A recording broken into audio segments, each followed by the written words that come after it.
Assalamualaikum warahmatullahi wabarakatuh. Perkenalkan, nama saya Rania Utami dengan NIM 25044111039. Di sini saya akan mempresentasikan perbandingan basis data relasional SQL versus NoSQL. Latar belakang era digital. Dominasi SQL. Sejak 1970, SQL menjadi tulang punggung industri dengan struktur tabel yang kaku dan standar query yang kuat. Fenomena modern, ledakan volume data dan variasi format menuntut stabilitas dan fleksibilitas yang lebih tinggi. Tujuan presentasi: menganalisis perbedaan teknis mendasar SQL dan NoSQL, merumuskan kerangka keputusan berdasarkan kebutuhan data, menelaah studi kasus nyata di organisasi Indonesia, dan keempat, memberikan rekomendasi strategi hybrid modern.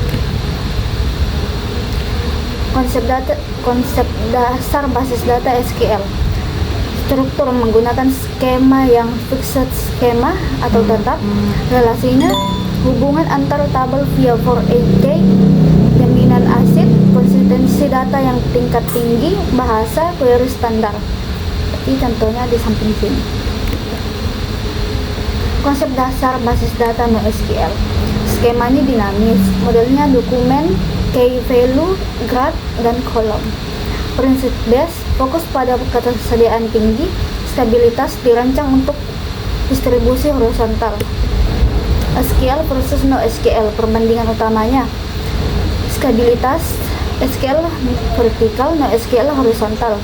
Skema, SQL kaku, tetap dan kaku, NoSQL dinamis dan fleksibel.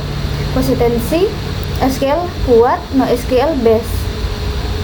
Dimensi volume data, SQL menggunakan gigabyte dan terabyte, NoSQL menggunakan terabyte dan petabyte. Dinamika stabilitas, vertikal, menambahkan daya pada suatu unit server, memiliki batas fisik dan biaya yang eksponensial.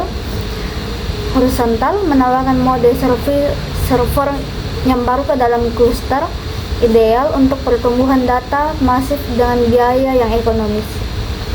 Studi kasus nyatanya yang ada di Indonesia, yaitu ada di dalam hybrid, itu ada di Tokopedia yang sering digunakan buat berbelanja online, menggunakan SQL untuk transaksi dan NoSQL untuk katalog dan coding.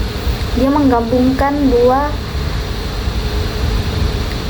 cara, yaitu SQL dan NoSQL. Dan di perbankan dia menggunakan SQL.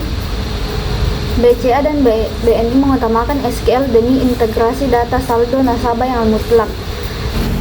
Fintech, Oppo dan GoPay memisahkan operasi tulis SQL dan operasi baca NoSQL. Ringkasan dan kesimpulan: pemilihan database bukan soal teknologi mana yang terbaik, melainkan mana yang paling sesuai dengan karakteristik dan volume data organisasi. Gunakan SQL untuk transaksi keuangan dan data terstruktur. Gunakan NoSQL untuk big data, IoT, dan pengembangan agile. Terima kasih. Itulah tadi presentasi yang saya sampaikan. Kurang dan lebihnya mohon dimaafkan. Assalamualaikum warahmatullahi wabarakatuh.